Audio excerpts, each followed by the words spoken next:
Welcome in, everyone. Welcome in. This is our Saturday stream, and we are, of course, playing the Great Ace Attorney Chronicles. So today we're starting case 5, I think it is. So should be exciting. Let's go ahead and hop right into it, shall we? Greetings, friends, and welcome to Enigma Night Gaming. My name is Liara, and I will be your guide in today's adventure. Today we are playing the Great Ace Attorney Chronicles, and we are starting Case 5, the Hound of the Baskervilles. Of course, Sherlock Holmes has to make an appearance in this case, right? Well, let's hop in and find out what this is all about, shall we? All right.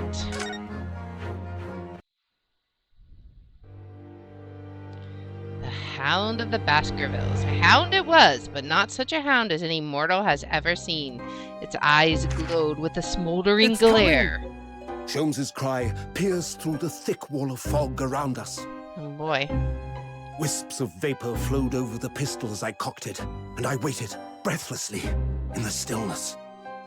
The silence lasted for what seemed an eternity, until, at last, it appeared. Oh boy. From the shadows of the cloud, an enormous beast sprang out upon us. A hound it was, but not such a hound as any mortal has ever seen. Its eyes glowed with a smoldering glare. The whole of its ox-sized body was outlined in white-hot flames. Is it a ghost? Its rumbling pant and hideous howl, so terrified was I that I began to tremble with fear. "Look well, Wilson," Sholmes declared, gazing upon the mystical beast. "For this is the diabolical Hound of the Baskervilles." Oh boy.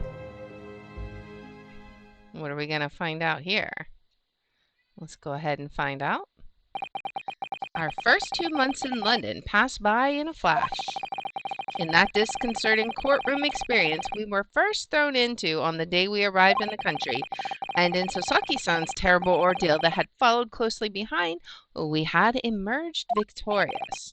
However, there's always a however.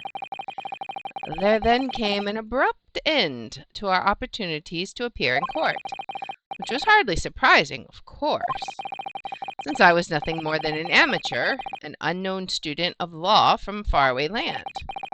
So life in our little office was very quiet. That is, until it was shattered one day by that fateful telegram. Alright, 15th of April, 9:13 a.m. Naruhodo's Legal Consultancy. Knock, knock, knock. Who's at the door? Hello? That morning, oh, they fixed it up all nice. It looks so nice. I was woken by the unreserved knocking on the door by the telegram boy. But after he'd gone, Susada-san's behavior became very obviously strange. Susada-san? Yes. Is it time to leave for court already? Let me see. What case is it today? I don't think I'm scheduled to defend anyone at the moment, am I? Oh, no. Of course not. How silly of me. But I think Iris said she would make us breakfast this morning. So shall we go down to Mr. Sholmes' suite? Yes. Iris makes the most delicious breakfast food. She does, doesn't she? And once our bellies are full, we can leave for court in fighting fit form. She's very excited to get back on the job. Let me see. What case is it today? Here we go again. Oh boy. What about the telegram? So, what was it about? The telegram that was delivered this morning, I mean. Oh, a telegram? I don't know what you're talking about. Okay. Sorry, but you're not going to get away with that. Well, I didn't think I would. Are you trying to stall? Actually, Don't give it a moment's thought. It's nothing. Nothing interesting. Boring, in fact. It was just a boring old telegram. That's 3 times now that she's tried and failed to convince me it was nothing. So what's it about? I promise that I'll tell you about it at some point. Alright, I understand. Alright, I suppose Sasaki-san will have arrived back in Japan by now, won't he? Yes, I should think so. He left immediately after that terrible ordeal.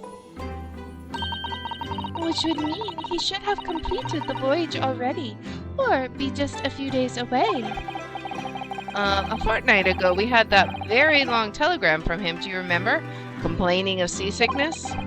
But by and large, it seems the voyage has been going well. Is something wrong, Naruhodo-san? I was just wondering, what might have become of Sasaki-san had he stayed in London? That's all. You mean as regards Lord Van Zeeks, the Reaper? Yes, I can't help wondering if seasickness would have paled into insignificance in that case. I don't know. Let's ask her thoughts on the Reaper. What is it they say? That no one who stands in the dock can be saved from the Reaper, right? Yeah, I remember that. Like the way that nightmarish trial ended on the very first day we arrived in London. Even 2 months on, the cause of that dreadful fire is still a mystery. Yes, but at least Sasaki-san is safely out of the country now. Presumably that means... that the curse of the Reaper can only take effect within the confines of the city of London, perhaps? Even if that's the case, it's little comfort. I have a terrible sense of foreboding. If the legend of the Reaper is to be believed, it would mean he wields the sword of justice himself. Come to think of it, I wonder what he's been up to these past 2 months. Surely not wielding the sword against more acquitted defendants. No, I don't think so. Apparently, Lord Van Zeeks hasn't appeared in court once since our last encounter. Oh? Yes, since Sasaki-san's trial. He's withdrawn from judicial service again, it seems. Really? Just like before, when he wasn't seen in court at all for several years. So, it's just been me who's had to face him in his recent spate of trials then. Ugh, just my luck.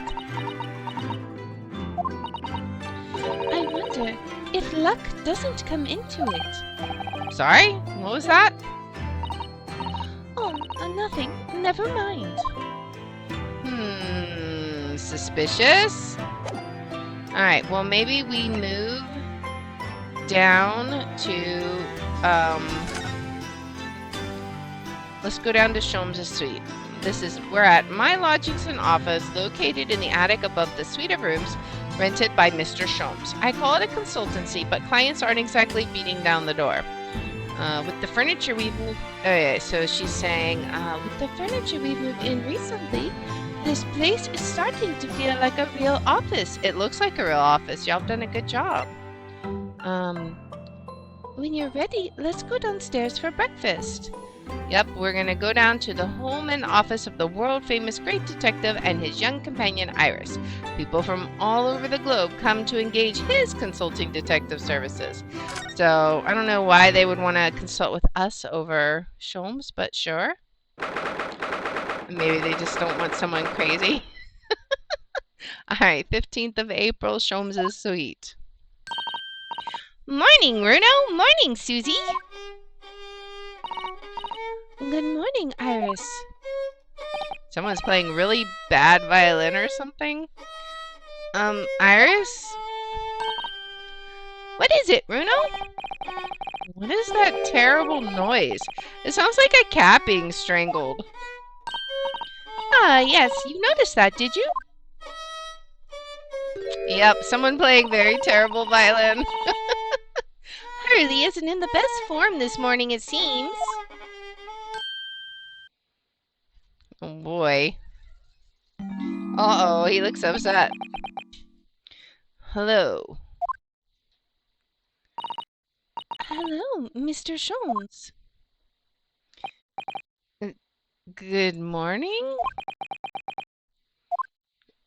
Uh-oh. A good morning to die, perhaps. Has something happened, Mr. Sholmes? You look miserable, and the way you were playing the violin before... My analytical mind is dead. Music is dead. The world is dead. Oh, he's very depressed. This blanched existence. What is wrong with him? I'm very curious. That's all it is, my dear fellow. Nothing of consequence. Nothing of consequence at all, you say, huh? I'm afraid I don't understand. Well, Iris, isn't it time we ate? Some dry toast and insipid coffee from me, if it's not too much trouble. He just can't even be bothered to talk. Oh, there's a cat around? Oh, it's a cute little kitty.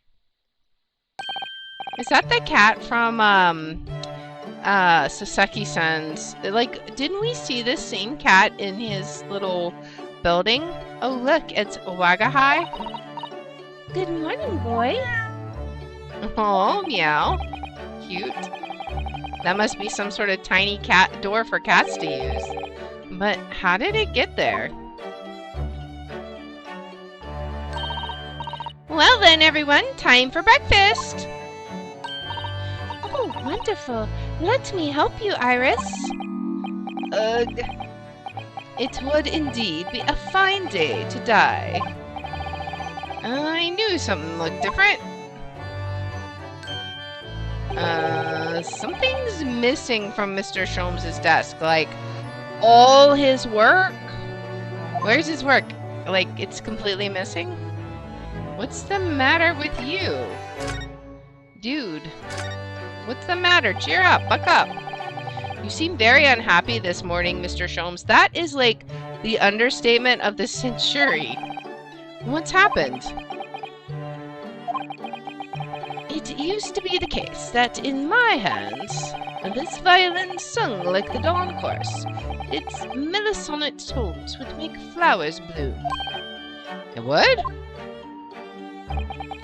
But now the muses are unamused with me. The goddesses of music have thrown me over. Whatever do you mean, Mr. Sholmes? For hours I have bowed, for days even.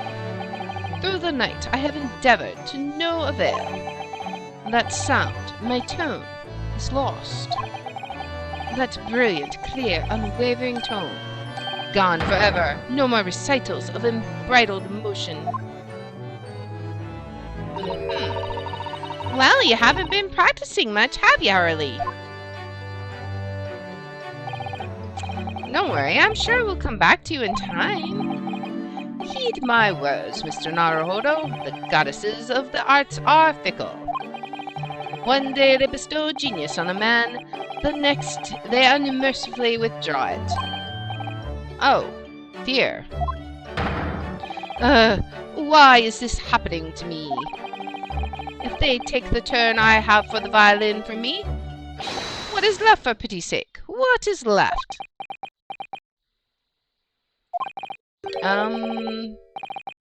Deduction, perhaps? Isn't that what you're known for? The missing machine. Oh, he's missing a machine over there? What machine was over there, I wonder? Mr. Sholmes, I don't like to pry, but your desk looks rather empty today. Ah, well done, Mr. Sato. Your observational skills do you credit. Oh no, Mr. Sholmes. They pale into insignificance when compared to yours. You'd struggle not to notice, wouldn't you? You mean Hurley's great analytoscope? That's at Windibanks now. Sorry? It's at a windy bank? No, Windibanks, the pawnbrokery. Oh. What? You mean you've pawned that enormous machine of yours? It has some considerable value, you see, quite undeservingly. But isn't it a very important machine for your work? I do wish you had consulted us if your situation had become so desperate. I should gladly pass what little income I have to you. Dear madam, things are far from desperate. But the pawnbroker has your wonderful machine. How can it be anything but desperate? Making use of a pawnbroker is quite ordinary here in London, I assure you. It is? It doesn't sound ordinary at all to me. It would seem that neither of you fully understand how pawnbroking works.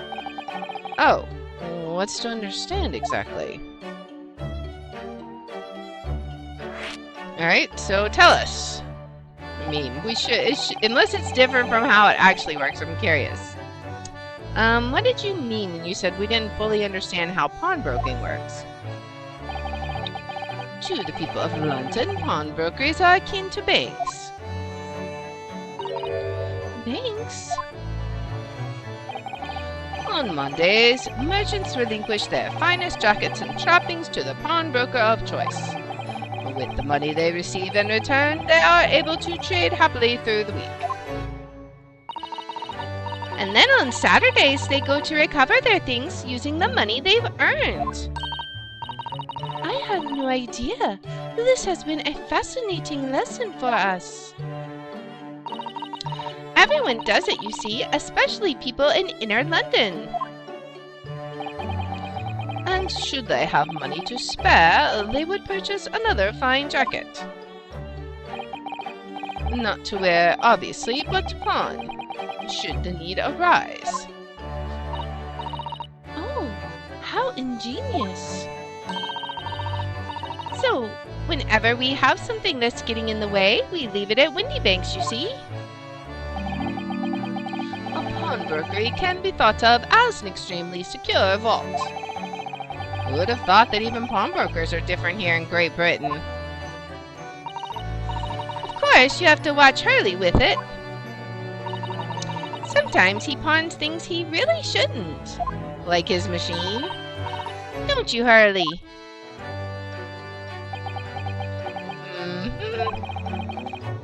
What does it matter? The world is dead to me now.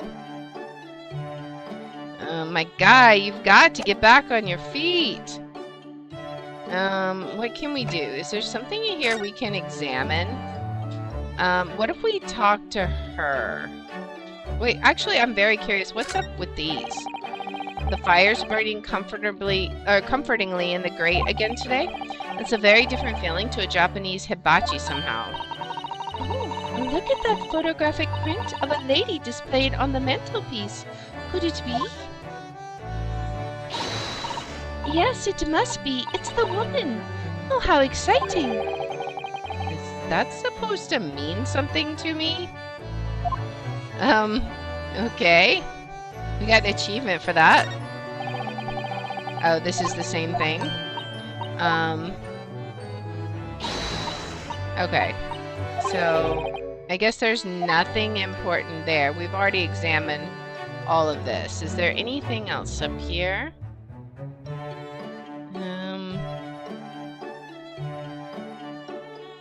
We got this board over here.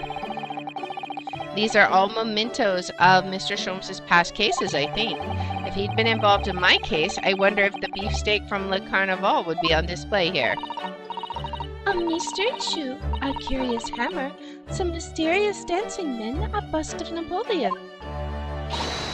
Ah, what an entrancing collection. It looks like an untidy assortment of junk to me, rather like what's on my own shelves.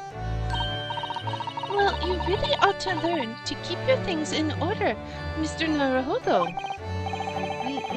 No favoritism there at all. Absolutely none. Zilch, zero. Alright, we're set for tea. It looks like that huge metal chest is being used as a table for tea and coffee. It seems very sturdy with an equally sturdy lock. Mr. Naruhodo, you mustn't go around opening things. I always have to keep an eye on you, don't I? You're very mischievous. How did you come to that conclusion? Because we just looked. We're just looking at stuff. Anything over here? There's a pile of books and a globe. There's all sorts on these shelves. Chemistry apparatus, books, papers, and lots of things I've never seen before.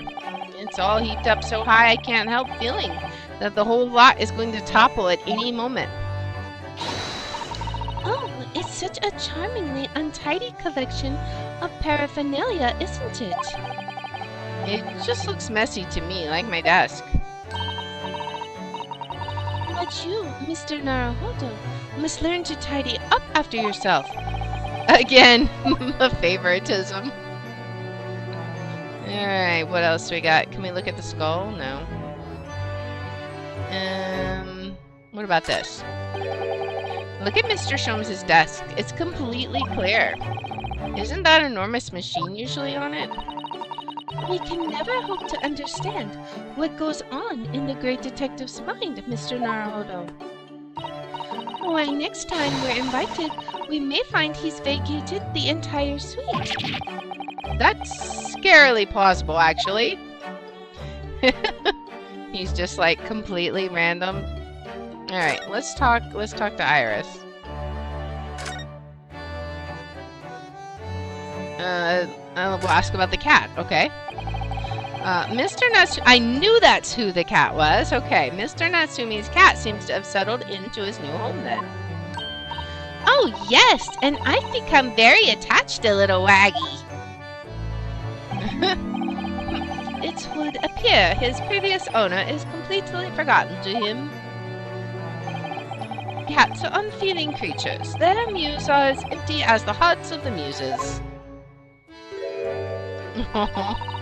If Mr. Natsumi had no intention of taking Waggy back to Japan, I wonder why he kept him in the first place. I expect he would have taken him if he could, but pets are strictly forbidden aboard steamships in our experience.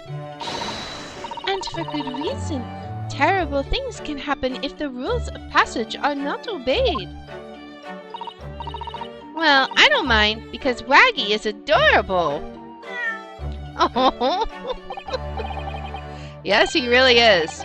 Oh yeah, what about the door? I don't remember seeing that tiny thing in the main door before. Where did that come from? Oh, you noticed? You are observant, Runo. Look, I used this. It's my latest invention. What is it? I call it the cat flappomat. Gosh, a machine for making doors just for cats? That's right. It can make a cat flap for a little furry friend like Waggy in seconds. So she spent like all this time inventing a device to make a cat door. I mean, okay. And it can do it in any door at all, no matter what it's made of. It's very powerful, you see. Wouldn't it have been quicker just to make the cat flap? That's exactly what I was thinking to say. Rather than making a machine to make the cat flap. I mean, but this way you could make more doors in the future, right? Well, yes, maybe, but now I can make cat flaps anywhere I like. Oh, I think it's wonderful. You must make one for us in the door of our office upstairs, Iris. She really knows how to come up with unconventional inventions, this girl.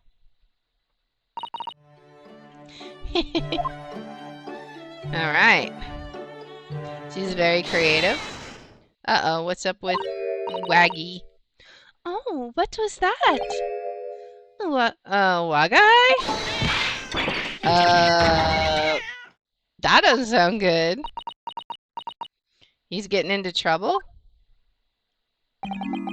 Sholmes is like not even caring. What was that? Oh no!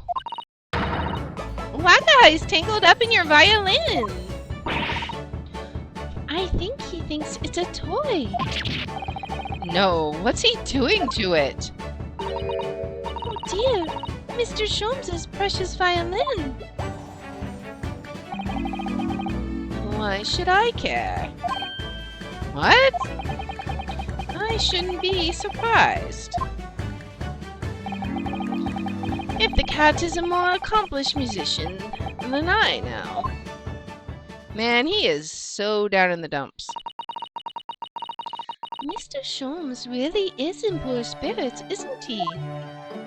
Indeed he is. Anyway, I'll put it back where it lives, shall I, Hurley? Out of the cat's reach if possible. Maybe we should assess the damage. Let's see if we can find it, right? Let's look at it. So this is the violin, is it? It's a Stradivarius, one of the finest violins in the world, made by the renowned Italian luthier Antonio Stradivari. Oh man, and the cat's getting into it? That's not good. Oh, I see. It doesn't really look like anything special to me. I happened upon it covered in dust, languishing in a pawn shop down a nondescript back alley. The broker had no idea of its value, so I was able to purchase it for a mere 55 shillings. I feel like that's pretty cheap. How honorable of you! And until today, it has been my faithful companion in every Pagani-inspired performance I have made. I ask you, is there a reason to live in a world devoid of music? To tolerate this blanched existence? No. There is none. Thanks for that following, Oragi? Alright. She has nothing to say. Mr. Sholmes? What, dear madam, what? My thoughts are preoccupied with fancies of release from this dull routine. Well, it's about the violin. It looks very different to normal, don't you think? Uh-oh. What do you mean, Mr. Sato? Has somebody robbed him? Oh, Susie's right. Yes, the tone of the wood is completely different. And that's not all. I'm sure there was no crack here before. Wait, it's not even the right size, is it? What's this? He's gonna be re-inspired because it's not actually him making the mistakes? I'm terribly sorry to have to tell you this, Mr. Sholmes, but that instrument isn't a violin at all. Then what? I believe it's an entirely different instrument called a viola. What? Oh, what? What? Oh, Mr. Sholmes, are you all right? You're right. You're quite right. This isn't my faithful Stradivarius. So what, pray, is this piece of string flotsam? Not your faithful performing partner, then. Ah, I see what must have happened. You do, Iris? This is just a simple mix-up.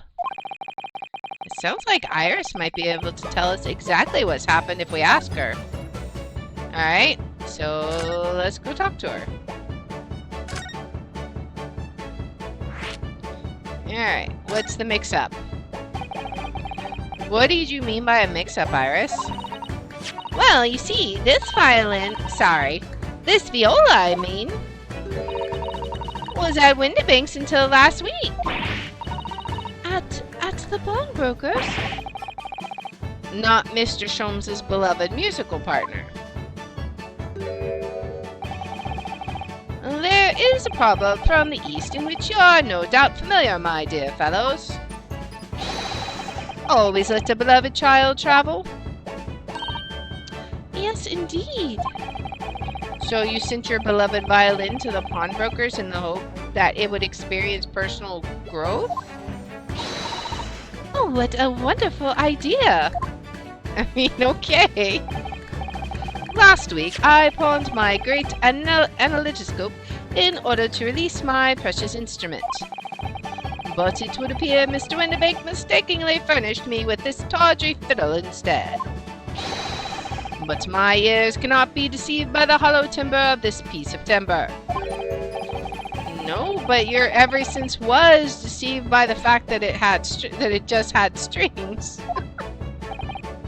Pshaw, a fine state of affairs this is, and why I always say, Mr. Naruhodo, never trust a pawnbroker. They will try to fiddle you every time. But earlier you told us that you could think of the pawnbrokery as an extremely secure vault. You certainly did. Come, Mr. Naruhodo, dilly-dallying will get you nowhere. Sorry? Crunching your toast with that vacant aspect, fussing your coffee so obtusely. Are you not a little embarrassed by your own conduct, considering the urgency with which we are faced? We must visit Mr. Windibank's brokery at once. That's right, isn't it, Mr. Sholmes? Precisely, Mr. Sato, without a moment's delay. But I haven't finished my bacon and eggs. My dear fellow, surely you do not still intend to crunch your bacon with an increasingly vacant aspect, to fresh your egg ever more obtusely? Alright, say no more. Let's go then. I mean, take the bacon with you, my guy. Don't worry, Bruno. I'd be happy to heat it up for you again later. Oh, thank you, Iris. As it happens, I am rather curious to see what a British pawnbroker's looks like. Alright. Do we need to say anything else to you? No. Alright, so we just go ahead and head on out. Alright, new location. 2 new locations have been added. Baker Street, a bustling London street on which can be found Mr. Sholmes' office and Windibank's pawnbrokery. There's a large park nearby too. And then we have Windibank's pawnbrokery. I wonder which one we go to. Maybe we should go... I think maybe we should go to Baker Street. 1, because it's next. And 2, just because maybe there's something outside of the pawnbrokery that might catch our eye. Let's see if we can notice anything here. Alright. Well, immediately, there's... like, everything is closed next to it. Alright, let's see what we see here. Look at all the different things in the window of this shop. Ah, that's Windibank's, the pawnbrokery. It looks much smarter than a pawnbroker's in Japan, doesn't it? Yes, you're right. I find pawn shops at home rather inapproachable, personally. It reminds me of a tearfully parting with my favorite fountain pen. I felt so miserable. My favorite fountain pen, oh dear. What doesn't kill us makes us stronger, Mr. Naruhodo. I mean, okay. Anything else out here? Alright, so nothing to look at out here right now. So, oh wait, maybe there's something over here that we can look at. Anything? Okay, this is just, that's his house. That's fine. So he's really close. Alright, well let's just go ahead and, let's just go ahead and go to the pawnbroker itself. And see what's inside. There's a lot of stuff here. 15th of April, Windibank's pawnbrokery. Who's running the shop? Let's see. So this is the British pawnbrokery. Oh my! There are all sorts of tools and contraptions in here that I've never laid eyes on before. Ah, Susada-san, and that spark of wonder in your eyes. You can't wait to scour the shelves, can you?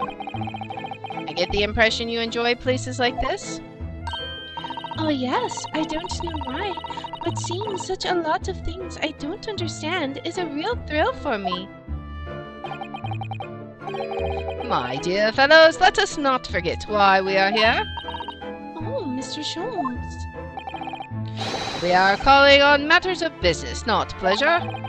And clearly Mr. Sholmes means business too, judging from the spark of fury in his eyes. Ah, Mr. Sholmes, sir, welcome back. Did you hear that brazen welcome? Well, yes, we are potential customers after all. We are disgruntled customers, Mr. Naruhodo, and it's time to inform Mr. Windibank of our ire. Come, the fight is afoot. Oh boy. Well, let's see. Naturally, you will recall this, which I retrieved from you some days ago. Yes.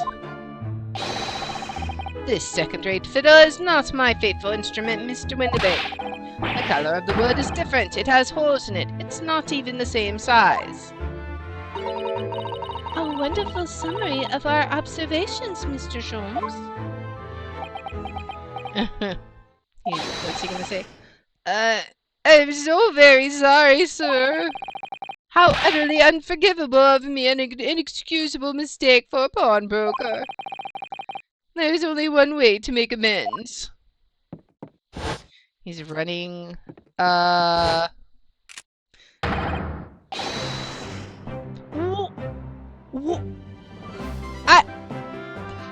shall have to take my own life. You're overreacting just a little bit, sir. Put the gun down. Please, sir. I don't think that will be necessary, do you? I mean, my dude. If I may just say one thing before I pop off. Yes? It was you, sir, Mr. Sholmes, who took it upon himself to remove the item the other day, I believe. Sorry.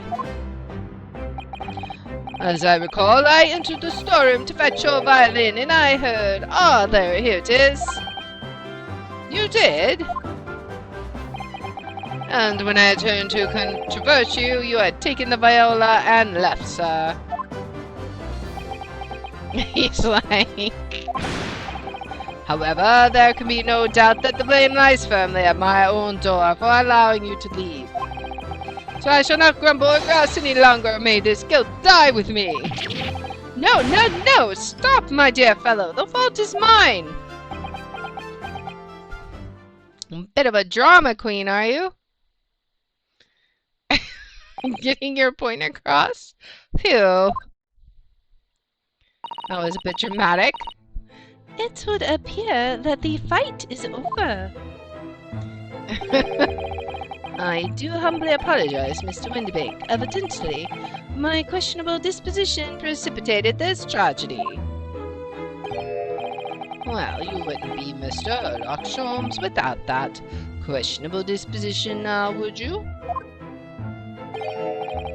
I do believe you may be right, sir. It's either laugh or cry, I suppose. You are, it must be said, one of my more challenging customers. I needed to remind you of the peculiar collection of items you've brought through my door in the past. Oh, peculiar items? In the extreme, ma'am. For example, the unpublished manuscript of I don't know how to pronounce that, eponymous work, the novels of Sherlock Sholmes or some such. Oh my, a new full-fledged novel? And unpublished? A story I've yet to read, you mean? Forgive me.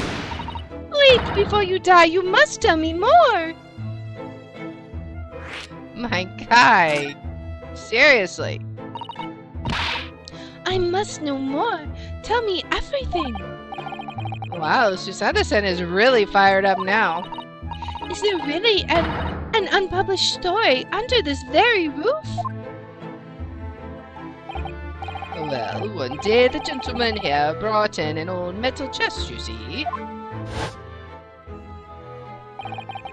I should like to entrust this to your care for a while, Mr. Windybank. For a chest like that, 1 shilling, sir, not a farthing more.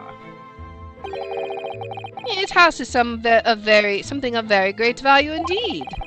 The latest manuscript recounting the adventures of one Mr. Sherlock Holmes. Whoops. I beg your pardon, a manuscript? You wish to deposit a manuscript? Indeed I do, for I'm confident it will be quite safe here. And that was that.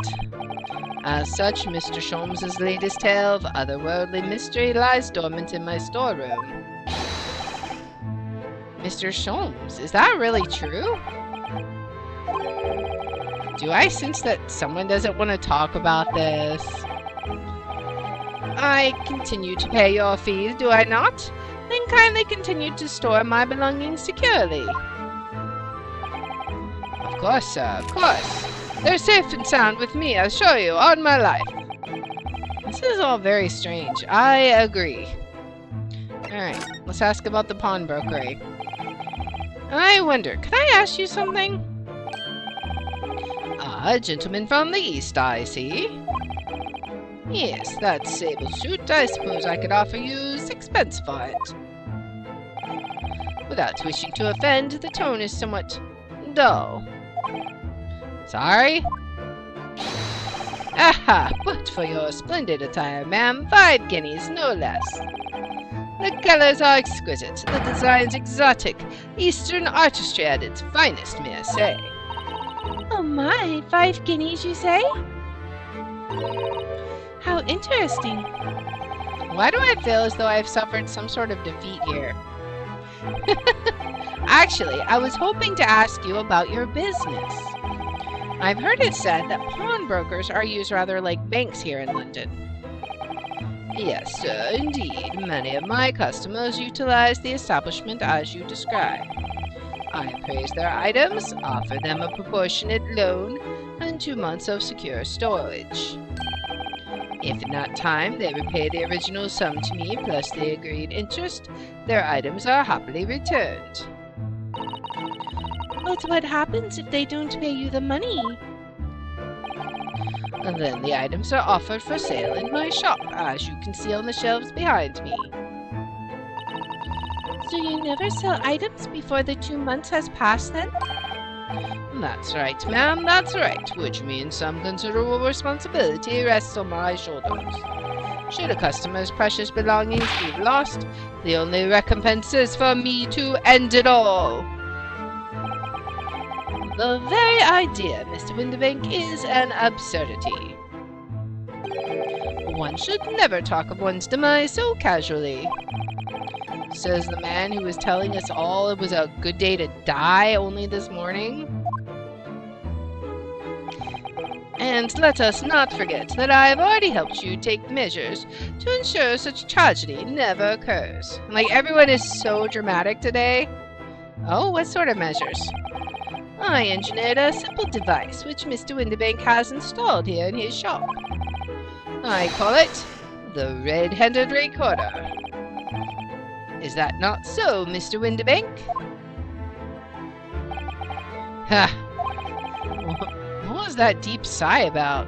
It's like he doesn't like it, I guess. Let's see. Let's ask about it. Let's follow up on that. What on earth is a red-handed recorder? Use your eyes, my dear fellow. There are 2 just below the ceiling.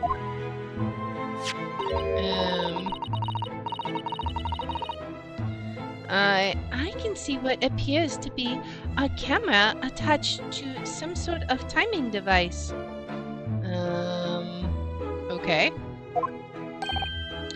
Very astute. It is indeed a camera, furnished with some 100 pieces of celluloid film. And every 30 minutes precisely, the camera automatically records the appearance of the shop. Oh, that's definitely going to come in handy later. Here, I have an example I can show you. Okay. Okay, so at 4 a.m. we had all of this here. Ah, yes, a print from the camera set to record the activity at the shop counter. I developed a special type of film so sensitive it produces a crystal clear image, even in darkness. Really? That's extraordinary. Yes, you can clearly see the counter and the door behind it. Look! Oh boy. So you see, were someone to enter the premises with ill intent, his identity would be summarily exposed, unless he hid it between the 30-minute mark. But did you not say that the photographic prints were taken at 30-minute intervals? She's about to catch on to it. Indeed, as you say, my dear madam. Then what if the incident were to occur between times? One could only say that would be a cruel twist of fate. Indeed. I must confess your devices have been giving me some cause for distress of late. I beg your pardon, Mr. Windibank. Surely they are anything but distressing? Reassuring is the word. It's the cost of the film, sir. You most graciously placed not one, but 2 cameras in my shop after all, which means I must pay for nigh 100 utterly useless prints every single day. I'm afraid the cost of the film will break me before I'm very much older.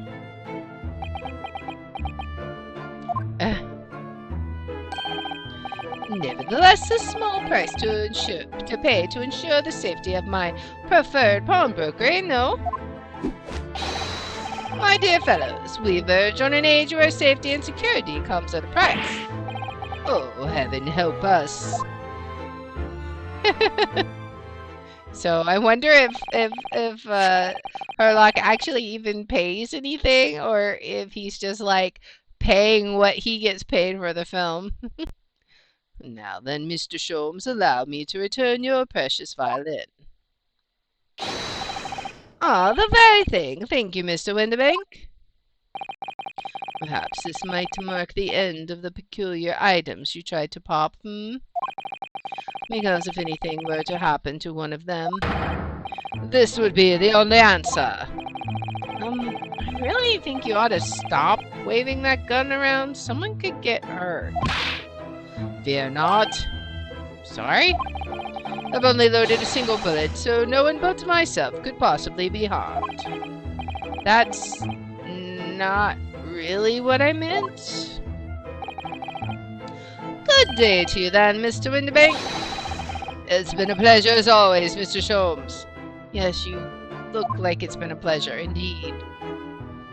Alright then. So, Mr. Naruhodo, now we can explore at last. Oh boy. Alright, well, let's look around. We've got some clocks over here. I've investigated thoroughly, but I can't find anything out of place. Oh, okay, whoops. I thought that lit up. That's the one we're going to look at. Look at this. What could this lovely big shiny box be? That, my dear madam, is a music box. Surely you have such things in your own country? Oh my, yes. But I've certainly never seen one so large before. Shall we listen a while? What kind of music is it going to play? Oh, that's pretty. Ah, what a sublime sound. It's like the music of angels. I've never heard anything like it before in my life. I like it. This particular specimen is of the larger variety commonly found in public houses and restaurants. There is a metal disc inside on which the notes to be played are recorded. Simply by replacing the disc with another, any music you care to imagine can be played. My goodness, what a simply delightful machine. Indeed, though their popularity has waned recently with the development of the gramophone, of course. Ah, science and technology advance at such an overwhelming pace. Indeedy, it does. Alright, anything else over here? Let's look at this. What an assortment of things there are on these shelves here. Crockery, footwear, clocks and watches. Almost anything you care to imagine.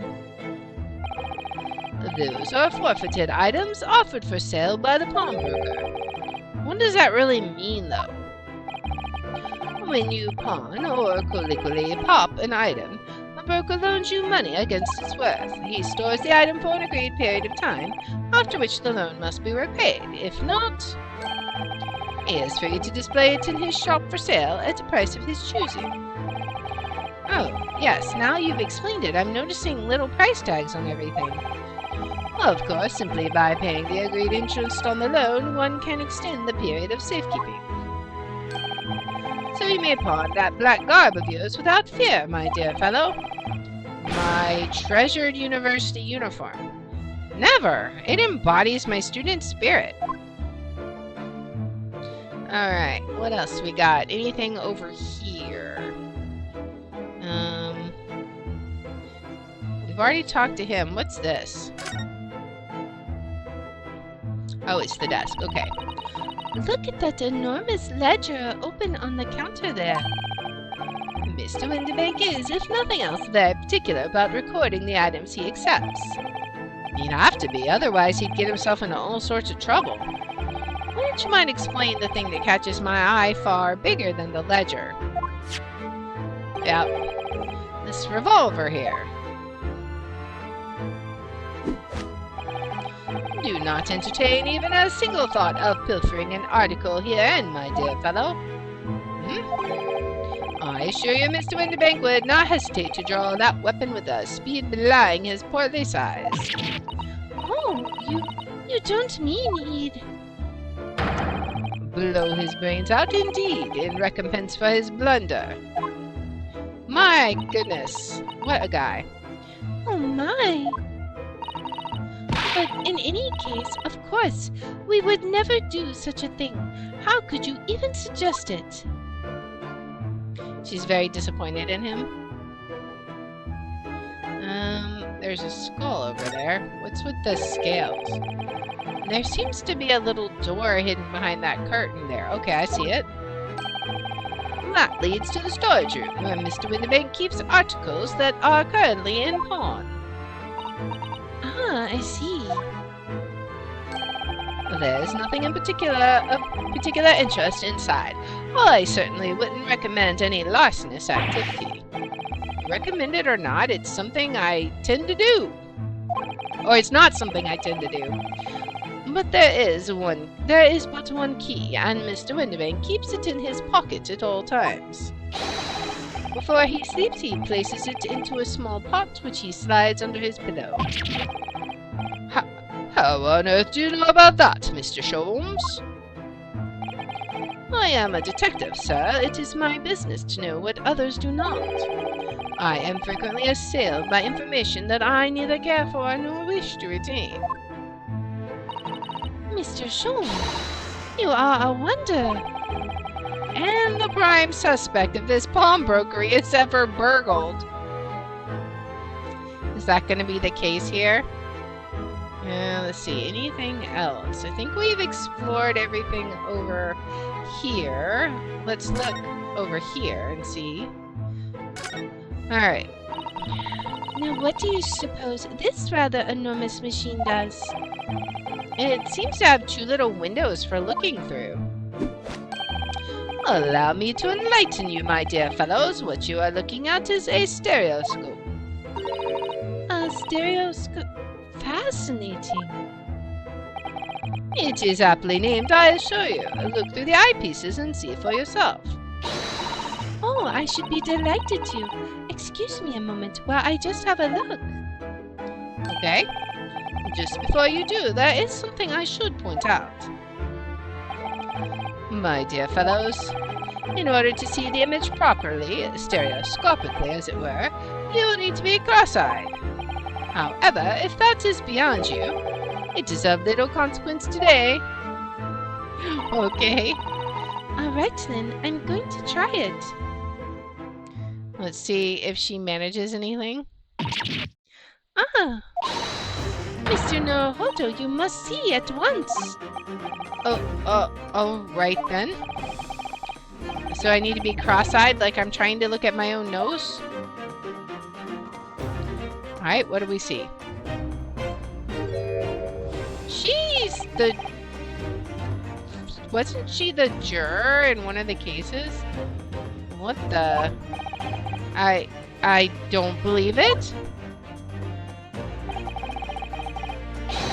It's just a photographic print, but it seems like you could reach out and touch it.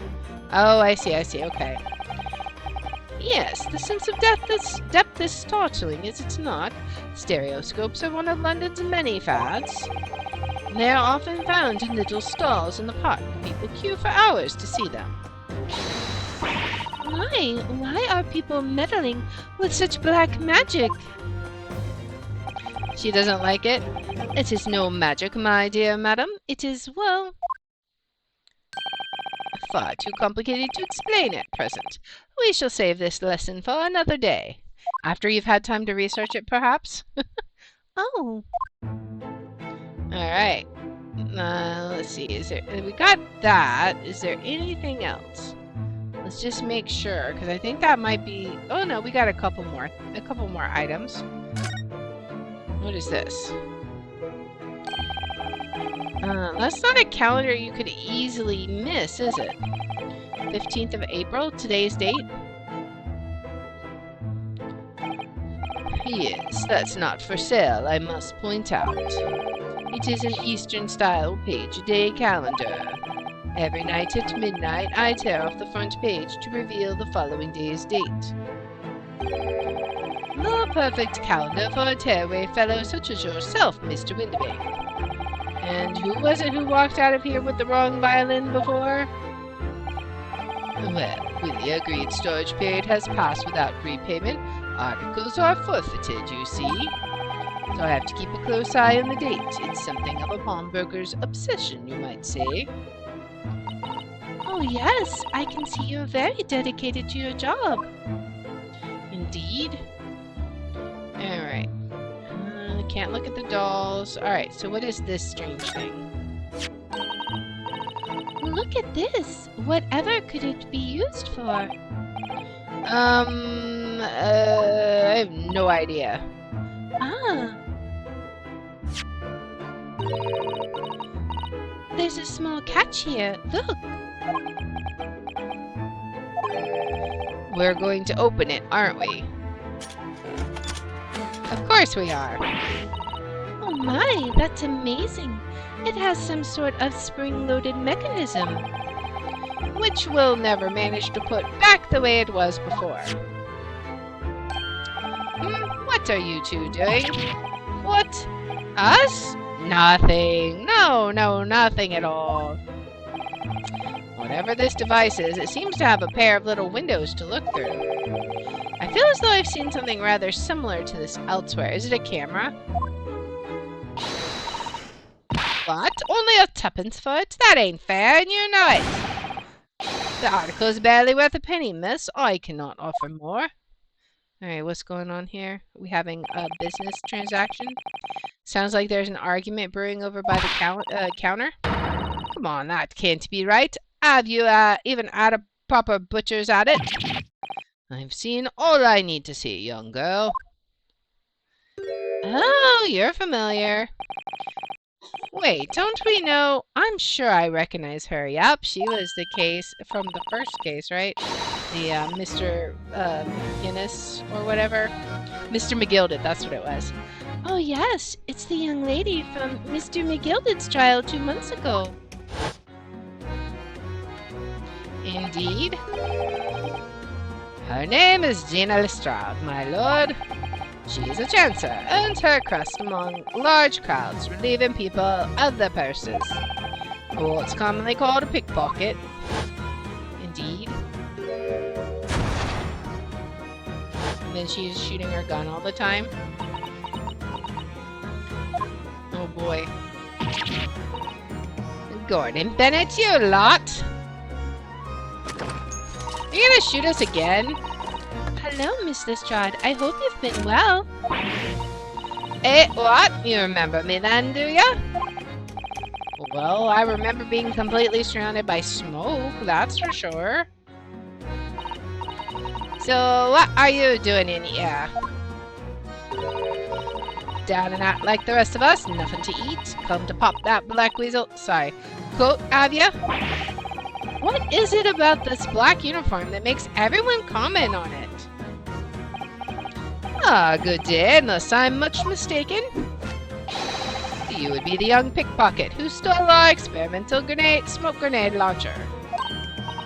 Ah, Mr. Sholmes. So, you have something of value to pawn, do you? Allow me to see the article, and I shall negotiate with Mr. Windibank on your behalf. Well, the other one, I don't need no help from some stuck-up D. Get out of my business. Go on, or I'll make trouble for ya. As you wish, Miss Lestrade. I will happily remove myself from your presence. She's very stubborn. He's really done it. He's gone. I'm sorry, but as I said, there really is no room for negotiation here. What is that thing he has in his hand? Some kind of metal disc? And you, go on, leave me alone. Oh, Miss Lestrade, just pretend we aren't here. We shan't be offended in the slightest. Susada-san can really stand her ground when she wants to. Whatever. Alright, can we talk to her? Let's see. Somehow, I didn't really think you were the sort of person who'd use a pawnbroker, Miss Lestrade. Yeah, well, I am, alright. I'm a Londoner, just like everyone else. That a problem, is it? No, not at all. It's just that, well... Oh, I get it. I know what you're thinking. That thing probably don't even belong to her. Probably got it on a dive, didn't she? Yeah, I can see it written all over your Chevy Chase. Well, I might have been thinking something along those lines. You're not going to deny it, Mr. Naruhodo? Alright then, I'm just gonna come out and ask you straight. Do you pawn things that you steal from other people? Well, I don't know how best to answer that, really.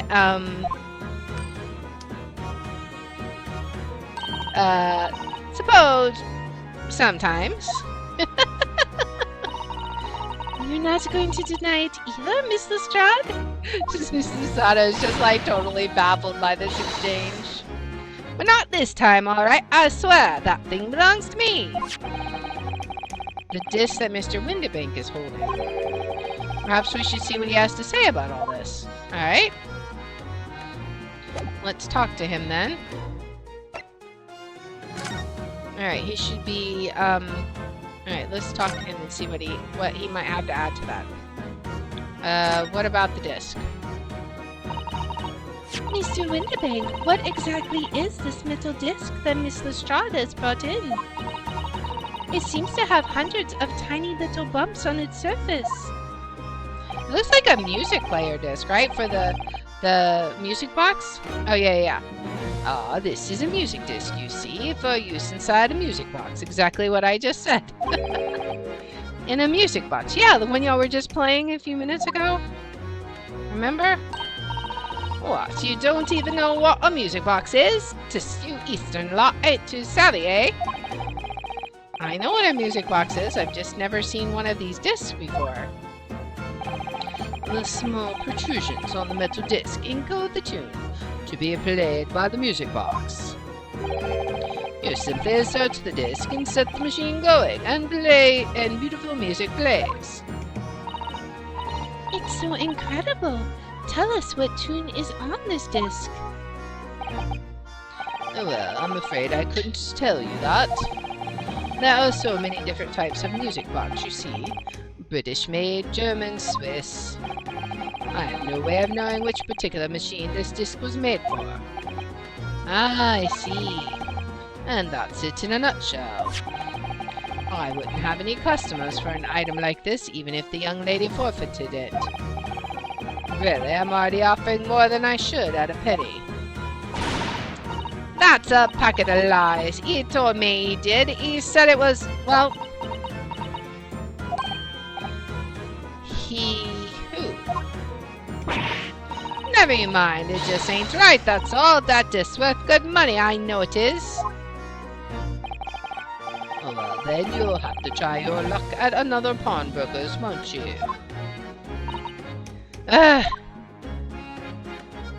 Alright, what do you have to say about Gina? She has been in here before, of course, this little tatterdemalion. What even is that, tatterdemalion? I see. And brought us some dubious article or other with her every single time, I might add. Dubious? What are you trying to say? I'm an honest customer, me.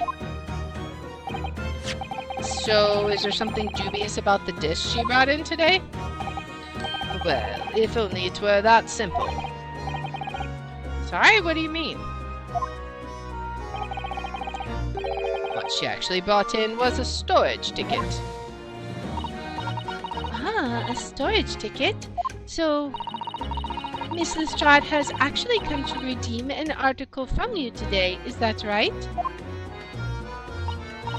Yeah, that's right. A girl like me has a lot of stuff what needs stored. Alright, yes, that's definitely dubious. The article in question would have been forfeited at midnight tonight. But as she gave me the ticket for it, and repaid both the loan and the interest, I was obliged to return the article to her. But what was the article? Do tell us, Mr. Winnebank. The little scamp is wearing it, ma'am. The scarf? Or, oh, it's the overcoat that she redeemed. Oh. What? What's wrong with it? It fits, don't it? I mean, it's mine, so of course it does. So, what about the disc then? How does that come into all this? Ah, the disc is something else. A new article to pawn if the girl and I can agree on price. Alright. Let's see. I'm confused. I thought you said that Miss Lestrade brought in a storage ticket today. It's really quite simple. Yes, the child brought me a storage ticket and the money owned on it, as you say. For this heavy black coat, which you returned to her care as I'd understood it. That's right, yes. And rather unsurprisingly, as soon as the little ragamuffin put the thing on, she went to rifling through the pockets. Oh, you mean... What? Don't you know it's rude to stare at a lady? Ah, I see. So it came from the pocket of the overcoat, did it? If you mean this disc, then yes, exactly, ma'am. Aha! And she immediately tried to pawn it. For quite a high price as well. This is all rather suspicious, I think. Give it up! I'm just trying to pawn something like anyone else would. Miss Lestrade, may I ask who deposited the overcoat here in the first place? Well, me. It doesn't really appear to be your size. Me old man, it's me old man's, ain't it? Is it Miss Lestrade? Yes, this is definitely all rather suspicious. Very, very, very suspicious. Out of my way, please. Who's this? Oh, it's a gentleman. Who's this picture postcard English gentleman? He's like all dressed perfectly. Good day to you, ladies, gentlemen. What's your problem, eh? There is no problem, as long as you remove yourself. I've a matter to discuss with the proprietor. Is he gonna slap her with his stick? And if you intend to make a problem of it, I shall see you outside, little girl, for the hiding you deserve. Look, ain't it obvious? I ain't done talking with him yet. If you think you're such a gent, you should know how to wait in line. Well, you are an impudent little brat, aren't you? As well as a pickpocket? Eh? Who are you? How do you know who I am? The question is, how do you not know who I am? You haven't the courtesy even to remember the faces of your victims, it seems. What? You mean from you? Broker. Yes, sir.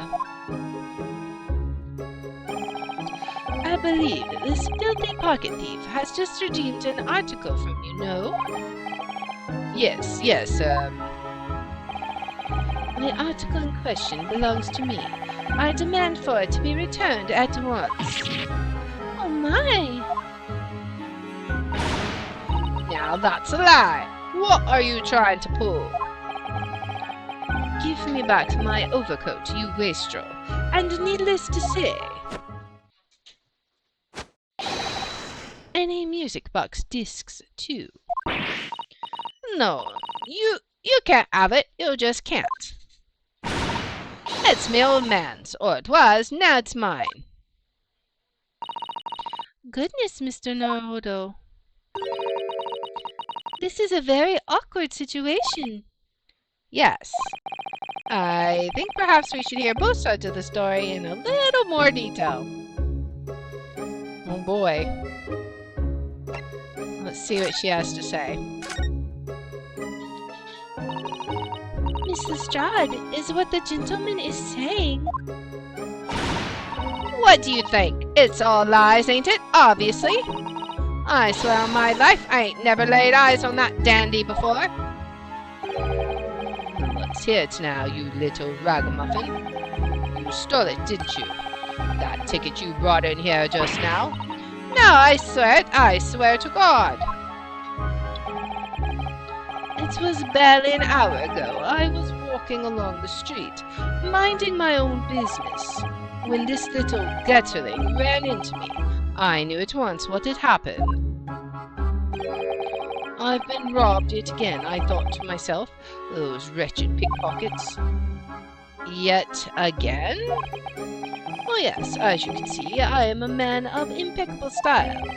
This isn't the first time that I've been targeted by these blacksome scoundrels. And now then, relinquish my overcoat. Grr. Come along now, Miss Lestrade. Give the good gentleman his coat back. If you're going to cause trouble, I shall have no choice but to call the police. Hold on, why does everyone think it's me? Just look at this dandy cove, and you think I'm the dodgy one? I'm sorry, but no one's going to believe you. Well, what about evidence?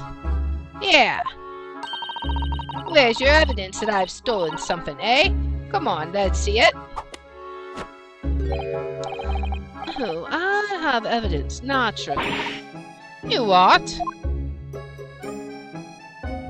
She looks scared. Evidence that the article Miss Lestrade returned actually belongs to this gentleman? Of course. We need only consult Mr. Windibank's ledger to know the truth. Be able to look up the name of the person who deposited the article in the first place. Yes, brilliant! I'm very sorry, but I'm afraid that won't be possible. Oh. I never ask customers' names. That's a strict policy of mine. But why not? Well, now, as you can imagine, some of my customers have circumstances to consider. A great many of them prefer to maintain their anonymity. Yes, I see. But then, how can you know if an article belongs to the person asking to redeem it? Oh, it's quite simple. Good sir. Might I trouble you for the watchword associated with the article in question? Of course, it's Professor. Yes, that's right. And all the evidence we need. This gentleman is the rightful owner of the article, without doubt. A watchword? Interesting. Alright, well, you don't have a watchword there, so you're gonna give up the coat? So about these watchwords, Mr. Winterbank. As I just explained, I never ask customers' names when they deposit items with me.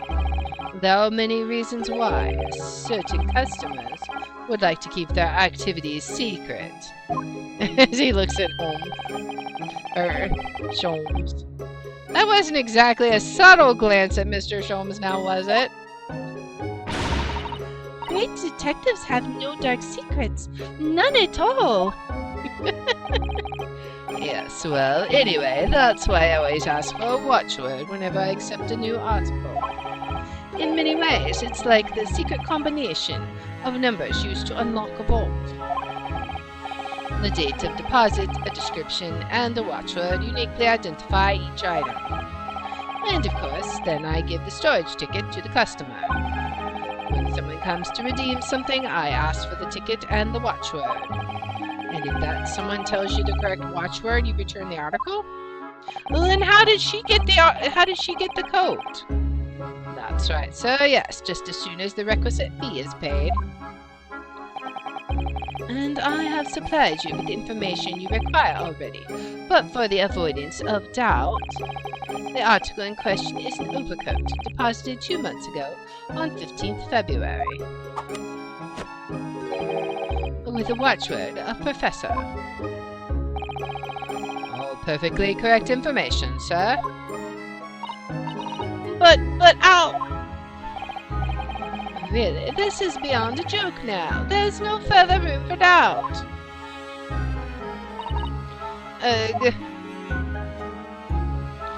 So, I'm very curious, like, why did he give the coat to her if she didn't have the watchword? Excuse me, but who are you? One would expect the inquirer to introduce himself first. Although clearly you are not British, so perhaps our ways are foreign. Oh, sorry. Yes, we're from the Empire of Japan. We're studying here. Ah, yes, Japan. I've heard talk of the place. Are you dancing? Its inhabitants live on some fiery brown-colored soup, dressed up with exotic spices. You might be thinking of somewhere else. And what was that theatrical gesticulation about exactly? Why is he dancing? Perhaps. Anyway, if you are a gentleman, sir, you offer your own name first before inquiring after the name of another. Of course, yes. I'm Ryanosuke Naruhodo. I'm a lawyer. Well, a student of law, really. My name is Sosada Mikotoba. I am Mr. Naruhodo's assistant. I see. And your name is? My name is Benedict. Yes, Egert Benedict. Okay. Enchanté. He's so refined in how he holds himself and how he speaks, but that name is suspicious. Just a little bit. Now, to the matter at hand. My overcoat. Return it at once to someone with the style to carry it off. Every move he makes, every breath he takes, I can't stand watching him. Oh boy. And now he's in the overcoat. So let that be an end to the matter. And thank you for your custom, Mr. Egbert Benedict, sir. With such reasonable rates of interest, I may even decide to come back. Oh boy. Tisk, this is why I hate grown-ups. Just 'cause I'm a diver, everyone thinks that makes me a liar. And the contents of the coat pockets, if you please, broker. But of course, sir, here's the disc for you. Just this one. Pardon, sir? I was expecting another. That is, I deposited another. Another disc? Oh dear. I regret to inform you, sir, that what was deposited with me was merely the overcoat.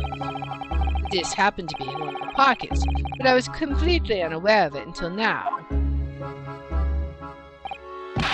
Still, that gutterling, you're hiding more of what's rightfully mine, are you? As who, eh? I don't know nothing about it. They're gonna stand at odds. Very well. Well, then I shall bid you farewell. Say goodbye to style. Wait a minute, that disc is mine. What do you think you're doing, you little tramp? You've drawn blood, you filthy animal. Oh my! Yes, there's blood on the disc. It's because of all those sharp little bumps. The man must have scratched his finger on them. But he's wearing gloves. I found it first, alright? I mean, it belonged to me old man. So you're not having it. Oi, you take it. Me? If I hang on to it, they'll have it off me again, so you keep hold of it. Miss Lestrade, why is this disc so important to her?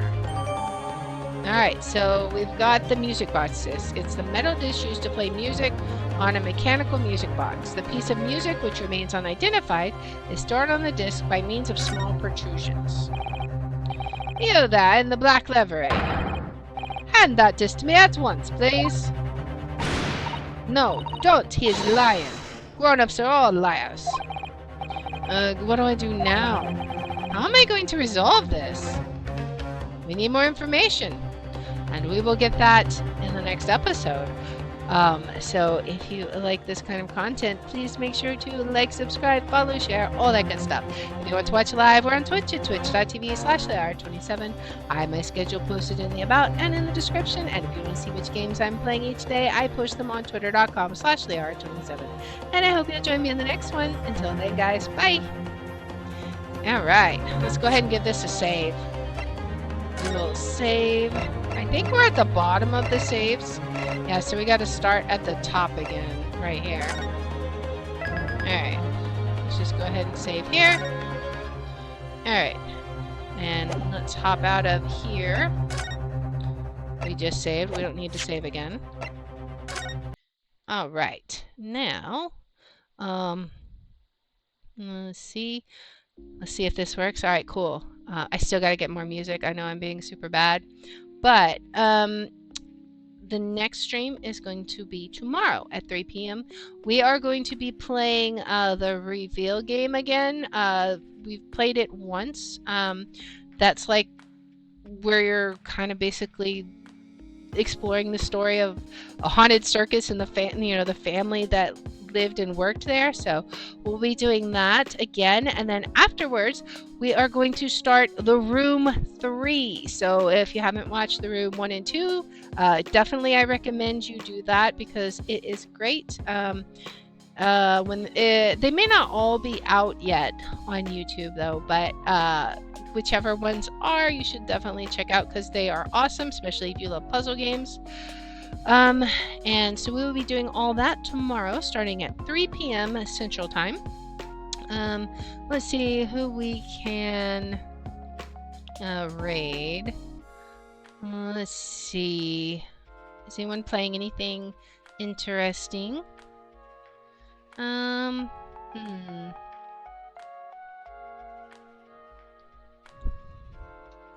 Let's try Daedalus. He's playing Elden Ring. Let's see. We will go say hi to him, and then hopefully everyone will be back here tomorrow at 3 p.m. Central Time.